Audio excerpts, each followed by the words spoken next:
All righty, welcome back, everyone. And let me go ahead and just start off with a sincere apology to the Twitter sphere. Okay, I don't know what happened last week.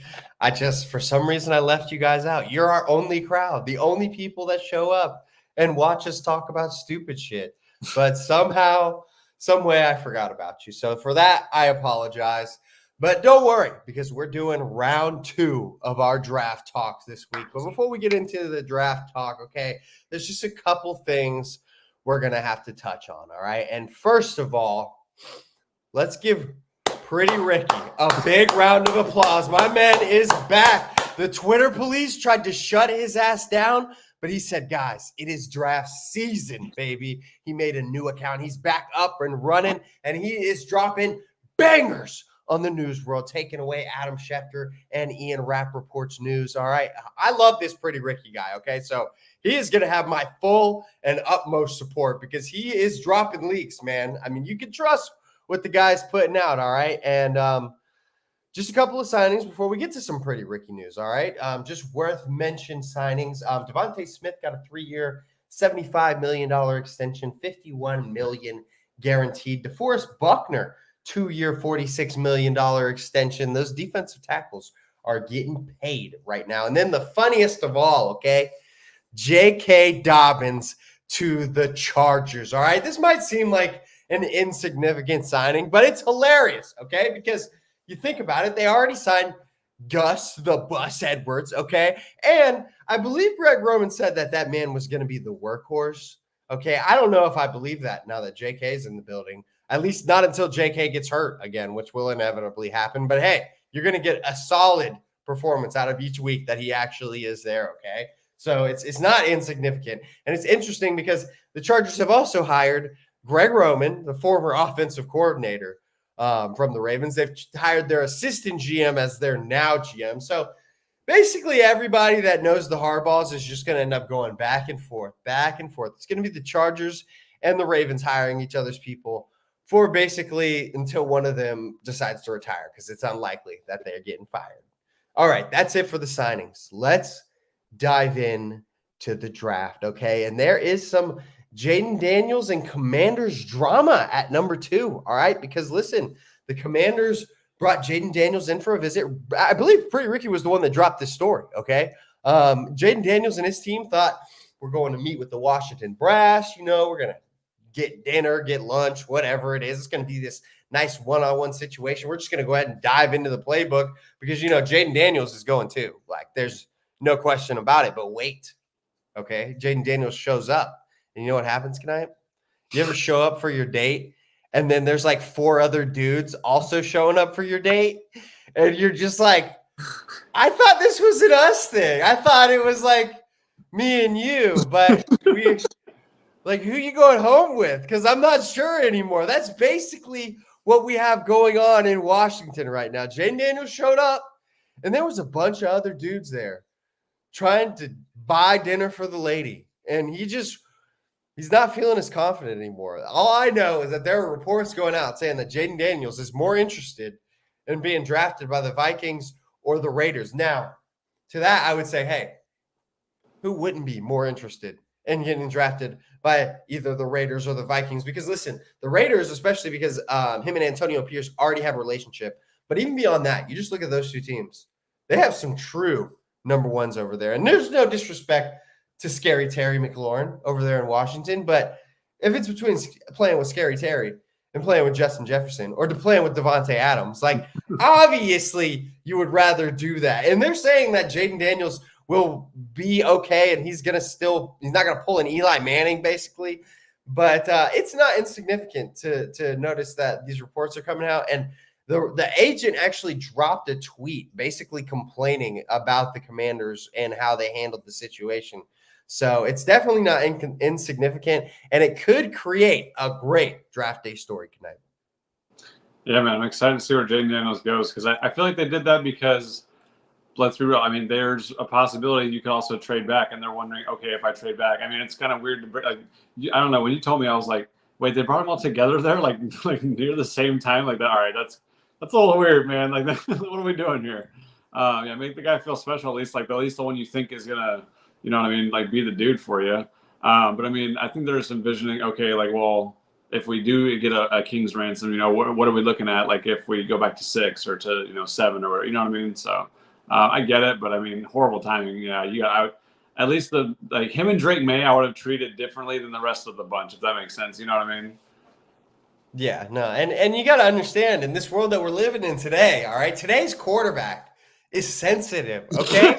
You can't just bring in other quarterbacks right in front of my face, dude. Right in front of me? No. We ain't having it, all right? Because quarterbacks in this world get treated differently now, okay? You got to rub their feet a little bit, all right? He should have showed up and you should have already had somebody taking off the shoes, okay? Getting down there, rubbing those calluses. I mean, we saw that picture with his elbow, which, I mean, you probably give him a massage or something because that thing does not look right, all right? I know everybody saw the photo. I wish I had it to pull up, but no, it's just bad timing. But you never know, man. I mean, he was one of the quarterbacks that they brought in. That JJ McCarthy was one of the guys that was there, and he was just like, "Cool, I'm cool with it, whatever." Nobody. I will say, none of the other quarterbacks are bitching about the situation. Okay, well, it's only Jayden Daniels complaining right now about it. Well, yeah, because he knows he should go number 2. I think he's self-aware. You know what I mean? Like he understands what's going on. No, he definitely does. He definitely does. And like I said, they're too sensitive these days. You can't pull shit like that with today's quarterback. All right. Not when you're supposed to be the franchise guy. Yeah. But listen, we took a look at a mock last week, but I think it's more important that we take a look at this mock, all right? Because Peter Schrager puts out 2 mocks a year. Okay. And so we're gonna judge him really off the next one, but his tend to be the most accurate. They did like some little accuracy thing, and he was up there as one of the top guys. And Schrager is like plugged in. Like he has friends all around the league. So he's really going more off of what he hears inside the building. So I feel like it's worth looking at his mock drafts, especially and his Super Bowl picks. Oh, my God. Like Schrager is just on point, man. I know you know what I'm talking about. He hit so many Super Bowls, and the Nick Bolton thing, oh my God, just like crazy the foresight that man has. So we're going to take a look at one of his mocks and just kind of roll through it a little bit, just breeze through, nothing crazy. All right. We could have made mocks ourselves, but then you guys would be judging our picks, and we don't want to do that. Okay. Because listen, I don't got time to dig into all of these prospects. Me and Max and I actually did that one year, and it was just way too much fucking work. So let's just judge these other guys for what they think. All right. And if we disagree, we'll just stop it. Okay. We'll just stop it and talk about it. That's kind of how this is going to roll, because the first few exactly as expected. All right. Caleb Williams got Jayden Daniels to Commanders, Drake May to the Patriots, which the Patriots are saying they are willing to trade that pick. It's just that nobody is offered enough is the reports that's coming out. So we'll see there. They got the Giants trading up to get JJ McCarthy. So that would be first 4 picks quarterbacks, which, dude, that is nuts, man. I mean, are we serious right now? But I do think that this one makes sense if you're the Cardinals, because you're not trading back that far. You're going from 4 to 6. So regardless, you're getting a really good player, because when you think about it, with all of them being quarterbacks, the first 4 picks, you're really getting one of the top 2 players in the draft, because you're literally you weren't getting a quarterback, so it didn't matter. But I think that the Giants, if they get JJ McCarthy, I mean, it'll make sense, but it'll also just be like hilarious because of the Daniel Jones situation. I just don't know how you can justify it. I mean, I really just don't know. You just paid this man a shit ton of money, and now we're going to go get another quarterback. And on top of that, we're not getting the top quarterback. We're getting the 4th quarterback, a guy that leaned on his run game a lot of times. I'm not saying that JJ McCarthy can't work out. I'm just saying you're not even getting like a top of the line prospect. You're getting like a mid-tier prospect at quarterback. So I just find that a little interesting. We'll kind of touch on what we want for our teams once we get there, Max. But for right now, we're just going to keep sliding here. Okay, with the first actual position player, we got Marvin Harrison going to the Chargers. I know you think that makes a lot of sense. I actually also think that makes a lot of sense. The only caveat that I will say about this, look, the Chargers have like nobody at receiver right now. But I will say that Adam Schefter believes that because Jim Harbaugh and the style of football he likes to play, that they're not going receiver here. And also you look at their offensive coordinator, Greg Roman, my man loves to run the ball. So look, I mean, if you can get a guy like Marvin Harrison Jr., like if you're not trading the pick, I say that's who I'm picking is Marvin Harrison Jr. But I will say with the style of ball that Greg Roman plays and the fact that Jim Harbaugh is also a trenches type of coach, I don't think it's impossible if they were to pick an edge rusher or Joe Alt at offensive tackle. That wouldn't be the most crazy thing in the world. Although, again, if you're going to do that, why don't you just trade the pick, right? Because, I mean, obviously the wide receivers are about to go on a run right here if you're just sitting there with these receivers. But then they got the Cardinals taking Rome Odunze at 6. Some people have him ahead of Neighbors, but it's kind of back and forth there. Knipe, what are your thoughts on those two picks? You got any caveats? Anything to? No, I agree with you on the Chargers. Back on that. I think Chargers either go Harrison or Alt if that's the way. If Giants trade up, like for sure. Because I think if the Cardinals don't trade like with anybody, I think they take Harrison. And I'm sure like if it got to like where Harrison was gone and then the Cardinals were up, the whole Odunze Neighbors thing. Yeah, I'm gonna say that it's probably needs to be based on whoever Kyler likes more, whoever they, you know what I mean. Like I would ask my QB, who is my franchise, like, hey, you've seen their film, you've seen both of them, like play style wise, like what are you feeling, what are you thinking? Because at the end of the day, he's got to connect with them, you know what I mean. So I would trust my quarterback and just hope that he's right. Just say, hey, you know, even though Kyler is a man child, you still want to get his opinion because he's still playing football with him, and you know, for your city. So. Yeah, I'm gonna say that's what's gonna be happen with the Arizona Cardinals there, and then what we got? Tennessee Titans taking Alt. Yeah. No, I mean that makes sense, dude. Their offensive line is ass, ass, man. It's just so bad. I mean, they really have no choice but to go offensive line, in my opinion. Even if Joe Alt went before him, I'd be like, they're taking the next offensive lineman because they need help there, no question about it, man. The Falcons, they got them taking Dallas Turner as the first edge rusher off the board. Man, I tell you what, if you play edge and you play at Bama, you're damn near locked to be a first-round pick. Right. So I'm not going to knock that one, but I will say Jared Verse, man, I don't really see how Dallas Turner is getting picked above Jared Verse in a lot of these mocks because I don't know. I look at the film and I just feel like the highlights. I'm not going to say the film, but the highlights, and I just feel like Jared Verse it just stands out, man, the way that he plays ball. But still a good pick for the Falcons. Obviously, they could use some pass rush there. And they got this one kind of kills me a little bit. They got the Colts trading up with the Bears to get Malik Neighbors. I'll tell you what, man, as a Jaguars fan, if they traded up and they got Malik Neighbors, I'd be so fucking annoyed. All right, because first of all, every Jaguar fan basically right now wants the Jags to either find a way to get Ayuk from the 49ers, okay? Whether that means to giving up the first overall pick, or a lot of people think we should be able to swap picks with you guys. You guys are picking 31, we're picking 17. A lot of people want us to swap to get Ayuk and then throw in some mid, like a third-round pick and Zay Jones. But there's like talk that basically the Niners want us to just give the first-round pick up and Zay Jones. And there's a little bit of a stalemate there. But the other idea is that the Jags trade up to get Malik Neighbors or Rome Odunze. It's pretty much a lock that they're not going to get Marvin Harrison Jr. So it's not something that's really talked about, but they do say 9 and it like 9-8 spot is a spot where Trent Baalke might be able to move up there. I think that'd be awesome to see. I'd be so pumped. But I tell you what, if the Colts did it instead, I'd be freaking pissed. All right, because our receiving core is okay, but we clearly still need a number one. And if you could get one of those top 3 guys, I just feel like one of those guys versus the 4 and down, there is a drop off right there. That is the big spot. But I feel like if you get any of those 3 receivers between Neighbors, Odunze, and Marvin Harrison Jr., you have a real shot at getting a number one that will be your number one for the next 10 years. So, yeah, but the next pick I find extremely interesting as well, which is the Jets taking Brock Bowers, man.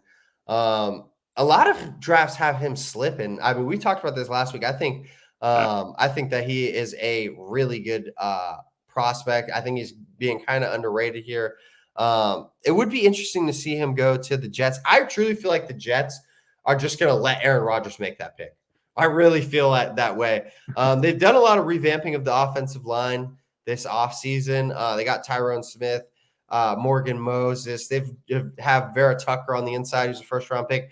But honestly, I wouldn't be that surprised if they took an offensive line there, just because of the way that their season basically was over before it freaking began. But what are your thoughts, man? You think they should go Brock Bowers there, or I think how we talked about like offline before, but like I mean, Brock Bowers makes sense to me anywhere in like the 5 to 15 range. Like he needs to go there. I think it's past that, it's just disrespect at that point because like he's a good enough player to warrant that. I don't know, man, but yeah, I agree with you. I think Aaron Rodgers could go O-line if he wants, but I mean, you know, at the end of the day, I feel like he's going to be a little cocky and think he can still handle. You know, he's like, oh, I got enough. You know, I got those like Moses and Smith, so I'm good. Let's go ahead and let's get us another a ball catcher, and that way we got. I mean, who are they have Garrett Wilson, Mike Williams, and then Brock Bowers. That's nasty. You know what I mean? Yeah. Well, I will say what would be a real dilemma if I was them is if also one of those top 3 receivers were there, because I know that obviously Brock Bowers is a great prospect for a tight end, but man, the tight ends tend to take a couple of years to really make that impact. And when you get a star receiver, they tend to make impact almost immediately. And it is a drop-off after Mike Williams for them at the receiving corps because they got either Allen Lazard or Xavier Gibson as their third receiver. And I'm sorry, Allen Lazard ain't it. All right. So I don't know. If Rome Odunze was there or Malik Neighbors, it'd be tough for me to take Brock Bowers over there. Obviously, in this draft, it isn't. I'm just speculating on if they were there. Well, I mean, it could happen. So let's say the Bears didn't trade with the Colts right there, and like the Bears took Brock Bowers, and then the Jets still had their choice of a Odunze or Neighbor, you know what I mean, or like whoever was left, like at the last guy. I'm sure that they would. I would. I mean, I feel like if you're Rodgers, you would definitely do that. I love it. We're just like, if you're Rodgers, because we think for sure Rodgers is making this pick. And listen, Max, I don't disagree with you. I mean, Rodgers really just likes to get his friends over there. I mean, Allen Lazard is like a perfect example. Like, how could you be Aaron Rodgers and be like, I need this guy? I absolutely need Lazard. Bring him here. Like, come on, man. Like, what a waste of money. They paid him so much. But listen, I think that at this point, the Jets are just in too deep with Rodgers. Like, Rodgers is making the pick, all right? He picked his offensive coordinator. The man runs the show at this point. So they're just there for the ride, okay? They're just there for the ride, and we're going to adapt as we can. So, yeah, that's my opinion with the Rodgers and the Jets thing. So, Rodgers, make your pick, buddy. The Vikings here. Now, this is just insane to me. This is just nutty. You cannot put a different position for the Vikings besides quarterback. I don't care how many quarterbacks get taken beforehand. Yeah. The Vikings are taking a quarterback. It doesn't matter if it's Bo Nix, if it's Michael Penix. I don't give a shit if Spencer Rattler is the next guy left. They are taking a quarterback. They are not going to look their fans in the eyes, look Justin Jefferson in the eyes. Yeah, right. They're trying to ink to a new deal, but literally they said one of the dilemmas is that Justin Jefferson is like, well, who's going to be throwing the ball? And you're going to tell me that you're going to go pick a cornerback? Striggs, what are we doing here? You're supposed to be one of the most accurate mock drafters in mock drafting. No, I'm not accepting that. Terron Arnold, no, they're not doing that. That's stupid. That is stupid. I think Penix is a Viking dude for real. I think that's what's going to ultimately end up happening. And like you said, I mean, even if Rattler was there, I feel like they would. At that point, you kind of had to be like, well, everyone else is taking him. You're going to lose your job if you just roll into the season out of bed with Sam Darnold. You're not doing it. Yeah, right? I mean, unless you were just like hell bent on being like, the Steelers will really give us one of Fields or Russell. You know what I mean? Like, you just know that the Steelers will give you one of their 2 starting quarterbacks. Like, I don't know. Yeah, that's. And to be honest with you, just look at the next 3 picks, okay? Because 4 quarterbacks have gone to this point. So you still have Penix and Bo Nix, who are both talked about as guys that are probably going the first round. You have the Vikings, the Broncos, and the Raiders all passing up on quarterback right here. I just find that really unlikely. Like, I think for sure 5 quarterbacks are going by the 13th pick. Like, I just think there's no way that they don't pick a quarterback because they need one, man. I mean, There's just not what you have in-house is not enough for any of those three teams. Yeah. Yeah, I mean, I could talk about the picks that they made. This is where we're getting to the part of the draft where I'm pretty uneducated, just to let you guys know. So we're just going to kind of roll through here. Saints got them taking offensive lineman. Chicago taking offensive tackle as well. Seattle taking Troy Fatananu. And then they got the Jaguars taking Quentin Mitchell right here. I'll be right back. Which I find interesting because Jared Verse is still on the board. Brian Thomas is still on the board. Quentin Mitchell makes a lot of sense. He's a guy that has been talked about for the Jags for a good bit here. Honestly, if this is the scenario and the Jags stay put at 17 and this is who we have left, I almost would prefer them just to trade back depending on what they could get. If you could get an extra third rounder and you trade back, I don't know, like 5 spots, I just really feel like at that point, like the drop off isn't going to be that significant. I mean, corner, wide receiver, defensive line. Those are like the 3 I feel like it is for sure going to be between. And I don't know, man. I mean, I know that we re-signed Josh Allen. I know that we have Trayvon Walker, but when you got that Saxonville defensive line, it really makes a difference. So, like, just talking about this specific scenario, as much as I know that we could use another corner, I still feel like I'd probably go Jared Verse just because I feel like I'm going best player available. And Verse is a really good player. If he's available at 17 and there's like, they really need to trade up or trade back because they're just in an awkward position, in my opinion. And if you can get something more because you have to trade back, or if you can just give up some shit and get one of those top 3 receivers, I feel like you really end a lot of question marks there. But we'll see what happens. We'll see what happens. I wouldn't be upset with Quentin Mitchell, to be clear. Like, yeah, he's a good player. Probably the best. Let's actually take a look, actually. Hold on. Let's take a look and see the rankings on the cornerback. Since this is my team, we'll take a little extra time and just enjoy it a little bit. Because it's tough, man, when you're like in the middle, smack dab in the middle. It's just the dilemmas you face. The dilemmas you face. All right, let's just see what the CBS rankings have on the cornerbacks. Let's see if he's the top one.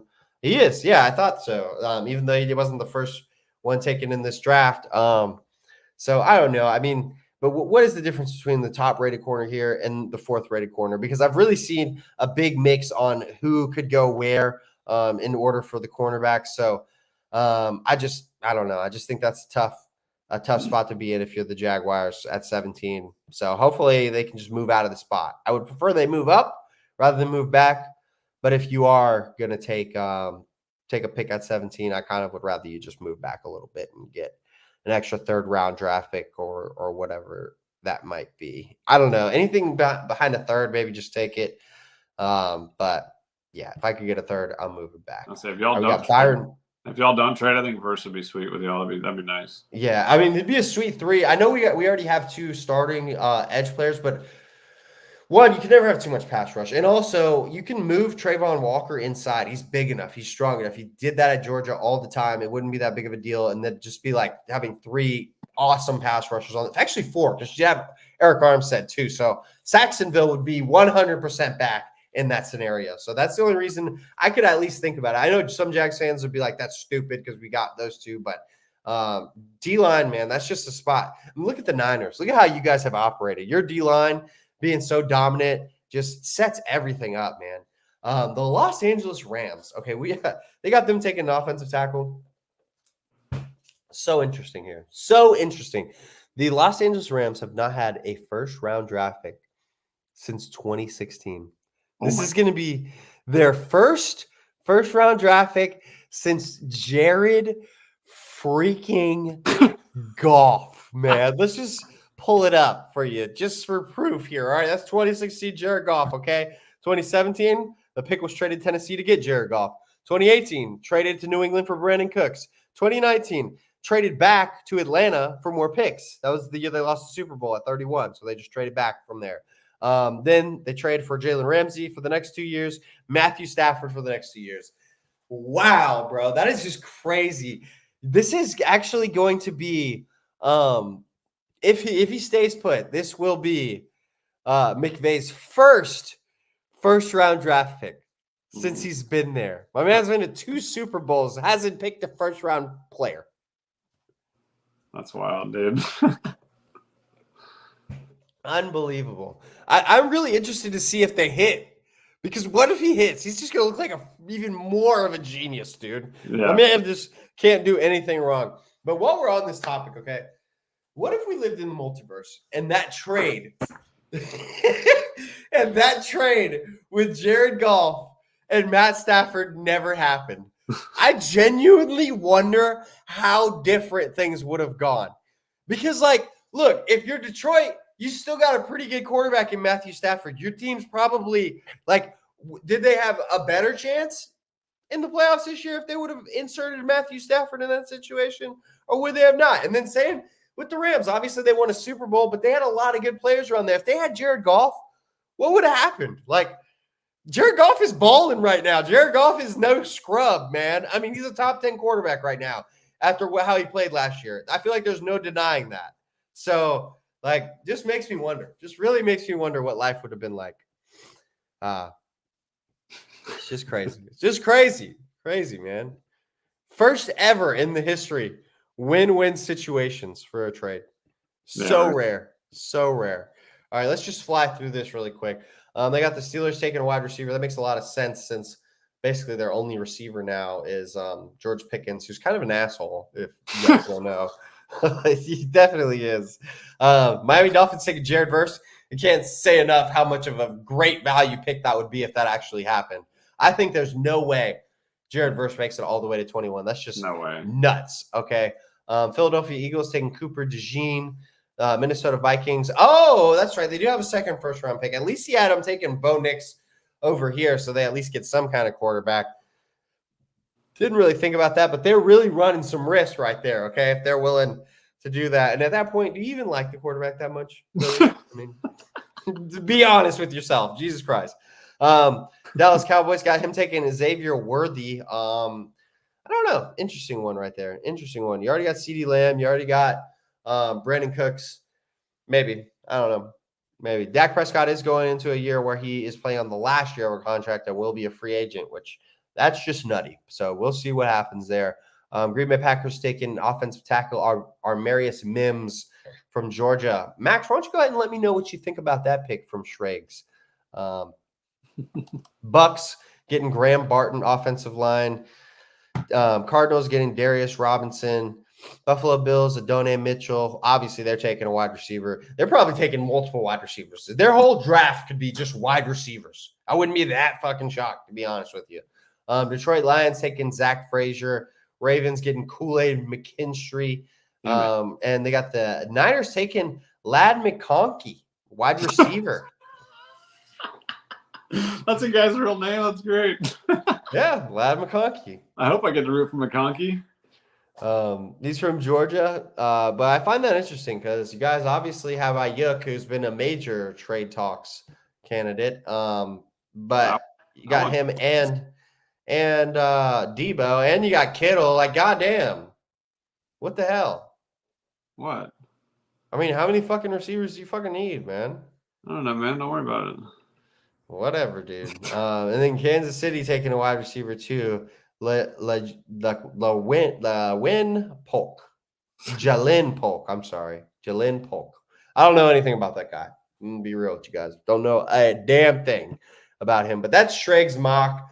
He does pretty good, so I just felt like it was worth showing. He says that this mock actually helps him get the next mock because basically teams look at his mock and they're like, hey, kind of think you got our pick wrong. And then he adjusts. And so we'll see what the next one says. But I will say, I feel like this year there is, excuse me, no love for the running back this year. All right. Not one running back projected to be a first-round pick, which I feel like there's almost always one, right? I mean, rarely is there none. And we're just going to take a little look at the running back rankings because I just find it really interesting that there's literally none. Who is the top ranked running back? Is it Corum? They got Jonathan Brooks. No, he's like 5th or 6th. They got Jonathan Brooks as the number 1, and then Trey Benson at 2. Trey Benson is really good, man. I mean, he's got a lot of power to him.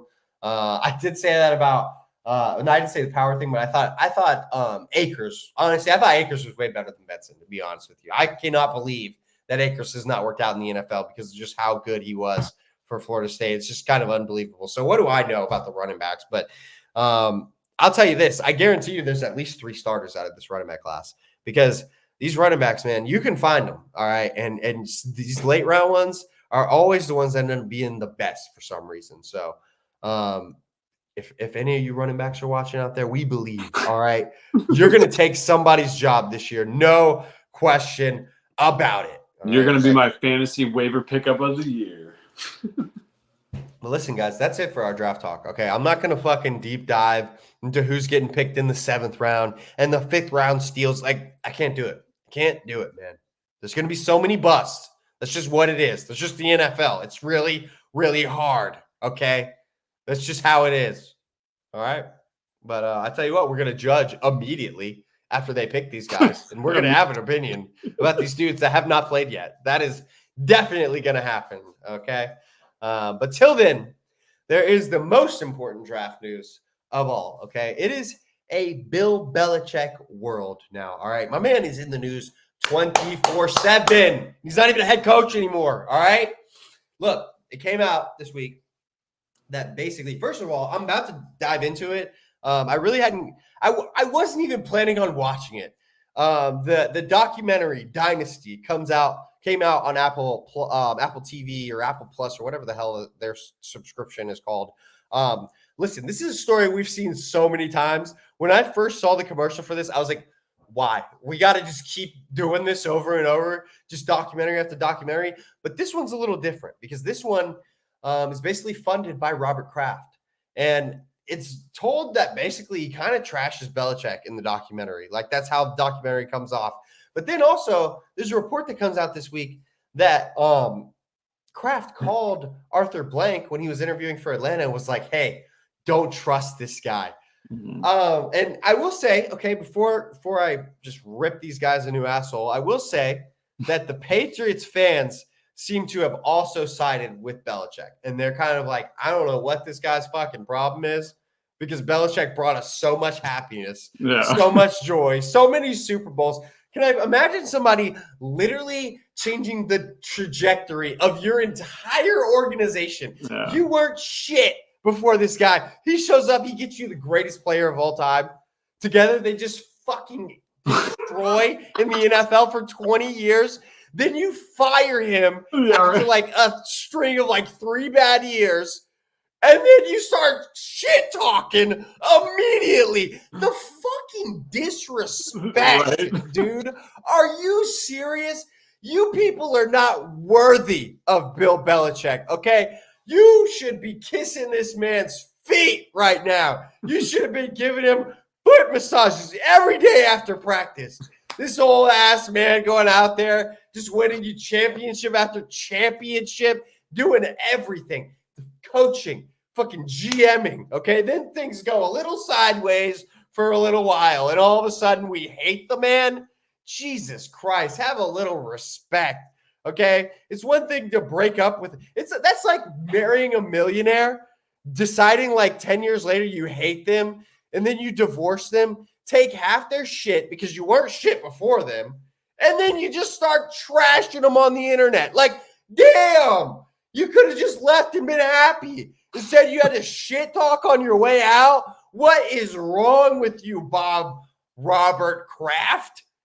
Good God, these fucking old people, man. I don't even know what else to say. It's the oldies. They just have no fucking respect, okay? And I'll tell you what, I am pumped for what it's going to look like with Bill Belichick in the media now. Okay, he's actually running with Pat McAfee on the Draft Spectacular this year. I am so interested to see what that looks like because, first of all, McAfee is just half a comedic episode anyways because you got Mad Mel Kiper and Jay Donut Glazer and shit on their show. And then you're going to have Bill Belichick out here breaking down these prospects, showing you a draft board. I honestly cannot wait for it. I really can't. And I think that Bill Belichick is going to shock the world with how hilarious he is. I truly believe that will be the case. Yeah, dude, I'm pumped to see it. I'm gonna watch that for sure. Yeah, that's where I'm watching my draft coverage on YouTube this year. And Yeah, you know what's funny is they get the picks faster than the actual broadcasts anyways. So you're literally, because Twitter, the people will drop it on Twitter before it's actually announced on TV. And so they'll just start dropping the names early on like McAfee and these YouTube shows. So it actually ends up being like the best broadcast you can watch, really. dude. Yeah, and also like for Belichick, man, like, dude, I would have right now. Kyle hasn't even won us a Super Bowl, and I would sign him for his lifetime. Like, dude, how do you not let Belichick just live out his life in New England as long as he wants? Like, I'm sorry, dude. Like, I agree. Like, just absolutely disrespectful. What are we doing right now? I don't know, man. Bro, I love the fact that Bill Belichick doesn't have a job, because if the Jaguars season goes south, you better believe I am parading around for Bill Belichick. I don't give a shit what anybody says. Belichick is not done. Like, if you think that, to me, like, you're kind of dumb, dude. Like, I will say he needs a good situation. To me, he needs to go somewhere where there's already a quarterback. I don't think that he's going to be able to get one while he's there, because he's not going to lose enough games as long as he has a competent GM. But Belichick's not done. I can tell you that right now. Yeah, man, and it was yeah, okay, everything went to shit after the 20 years, right? But okay, it was all Mac Jones, and you just made the quarterback pick you made didn't work out. Like, we had Trey Lance. Like, what do you mean, dude? Like, man, that's pretty rough. I mean, he did do some risky shit, I will admit, like the offensive coordinator situation. Yeah. But that was 1 year. 1 year. Then he went and got Billy O'Brien. It wasn't like, that's not that crazy. Like, give me a break. Yeah, no. All right. One last thing before we get out of here. We just got to give a little spotlight to Jim Harbaugh, because dude is a bro, okay? Let me tell you. And this story that we're about to show you, okay, now let me clarify. Okay, this was, I looked into it. I watched the whole video, because this is just like a clip from a longer video. And it basically was like he did this for about 2 months. He's actually now back in his actual house. But I tell you what, this is the type of shit that they make movies about. This is the type of shit where they're like, hey, how did it all start? It's like, well, me and my buddy, we got us some RVs and we moved into an RV park. We met up with all these locals and we met a bunch of people. Now let's just take a listen to what Jim and Greg Roman are doing with their first few months in California. Are you guys part of the team or what? Yeah, I am. We all are. Yeah, and I'm coaching for them. Oh, you are? Yeah. We're in Huntington Beach at the Waterfront RV Park. This is my Quantum Thor motor coach. Kind of inspired by growing up watching the Rockford Files. Got my DVDs. I've been watch that. Nothing will make you feel more like a dad than when you figure out how to dispose of the waste. Felt like a real dad. Now, Giro, I said this is a Class C here. Greg Roman. How's it going, everybody? You want to see Giro's? Sure, yeah. Okay, come check this. Check this rig out. It's like what the rock bands go around in right here. I mean, for one person, this beats any hotel room in America. You know what I Took mean? the words out of my mouth. Yeah. Living the RV life, Giro. Yes, sir. I asked my brother-in-law, John Fearborn, to drive this coach out, which he did. I'll tell you, some of the nights it was raining, is there a better night's No. sleep that you can get No. in an RV when it's With raining? the rain's hitting the top of it? No way. Just No. put you right to sleep. The RV, I can speak. This has been a help to winning, to working, and No question. Winning in football, is there anything like it? it's cured more ills than penicillin. There you go. That is a known scientific fact. You and I have won some games in California, so it'd be good to keep that tradition going, huh? Let me tell you, man. Talk about a dude being a fucking bro, man. I mean, Jesus. My man left his wife for 2 months and was like, I just really want to live with Greg in this RV park. Like, talk about a good time. I'm telling you, that's how championships are formed. When I watched that, my confidence in what the Chargers could do went sky high. Sky high. I said, this is how championship teams are built, okay? With brotherhood. All right? But no, I just thought that was hilarious. Jim's a great guy, great coach, and he's living his life the right way. That's all I got to say about that. Yeah, man, we'll see. I miss my boy Jim. I mean, I'm a better guy now, but that was a rough era with us. Only Yeah, because our guy kinda fucked it the for way you. it ended with Bulky. Your boy. Our guy kind of fucked it for you. That's for Yeah. sure. All right, good night. You got anything to tell the people before we get the hell out of here? Nah, man, y'all go enjoy your Saturday night. Enjoy your families. All right, you heard it from the man yourself. Knipe, our very own McLovin. One word, no spaces. Shut the fuck. We're out of here. Enjoy the draft, everybody.